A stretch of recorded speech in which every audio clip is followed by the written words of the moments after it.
thought you handled yourself so beautifully in that interview. I have to be honest.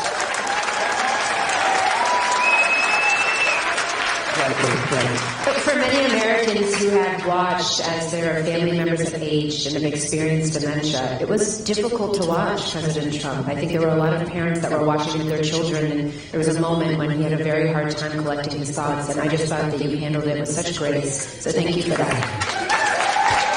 Well, I was a little surprised, and I was surprised by a lot of things. So I came on the stage and I looked, and I looked at him just for a brief moment because I really didn't look at him. I didn't want to look at him. I was angry at him because I think he's done a horrible job for the country. I think he's been the worst president we've ever had. And that includes the worst vice president. She's been rated the worst vice president. And don't forget, she was last in terms of getting the job. She competed for his job. And I think they had 22 people or something. And she was the first one to quit. She bombed. And she quit, and then all of a sudden she's now running. And from my standpoint, I spent $100 million fighting Joe Biden. And even during the convention, we're only talking about Biden. And then we're not fighting him anymore. We're fighting somebody else. He got 14 million votes. I'm not saying he should have gone on, but I think it seems unfair because a lot of people did a lot better than him. Like you had a person that came in second and third and fourth, and Bernie Sanders actually essentially came in second place, I guess, right? And so you say, why aren't you doing a democratic process? So, I'll give them some of their stuff. They are a threat to democracy. They say they are a threat to democracy. She was the nastiest person to him. Remember, she called him a racist. The bus, you remember the story of the bus, fake story probably. Well, she also said, I worked at McDonald's. Turned out she didn't work at McDonald's. Did anybody see that? After an exhaustive study that took about 20 minutes, they found out she never worked there. So, there's a lot of fake stuff going on.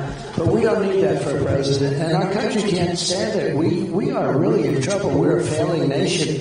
Whether you like it or not, and I'm sure you don't like it, but we are a very sick nation. We're a failing nation.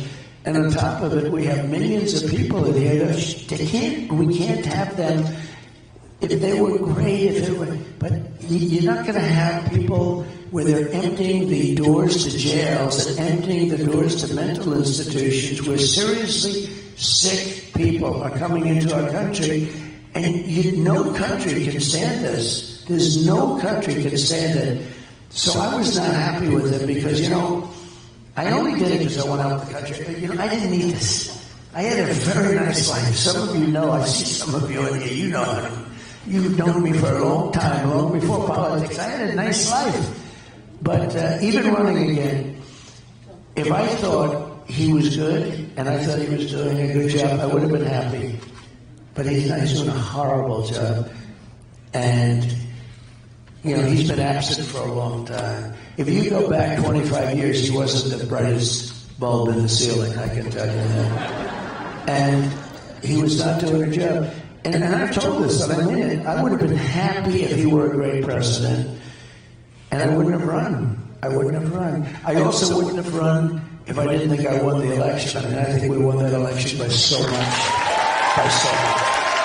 If I thought I lost that election, I absolutely wouldn't. I wouldn't have run because I would have lost the election. But I think we did phenomenally. Honestly, we had millions of more votes than we did in the first election. We did better the first one we won.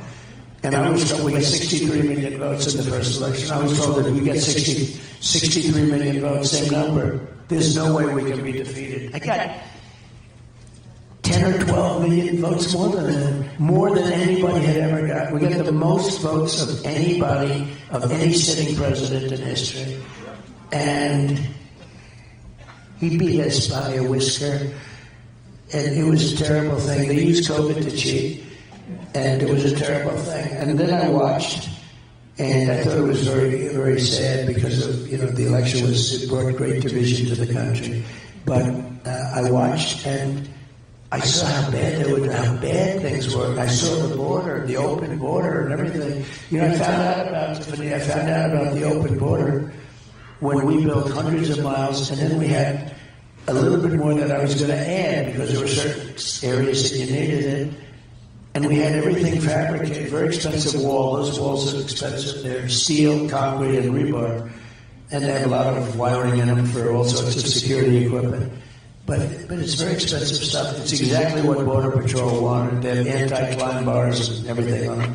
So we did them. It could have been erected in 3 weeks.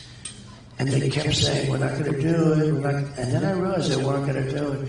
And they sold a bunch of that wall for 5 cents on the dollar. So, that's when I realized they actually want open borders. Because you say to yourself, who would want open borders? Who would want men playing in women's sports? I mean, just think of this stuff. Think of this. No, but who would want that? And all the things. Kamala Harris, apparently. Yeah. No, she wants it.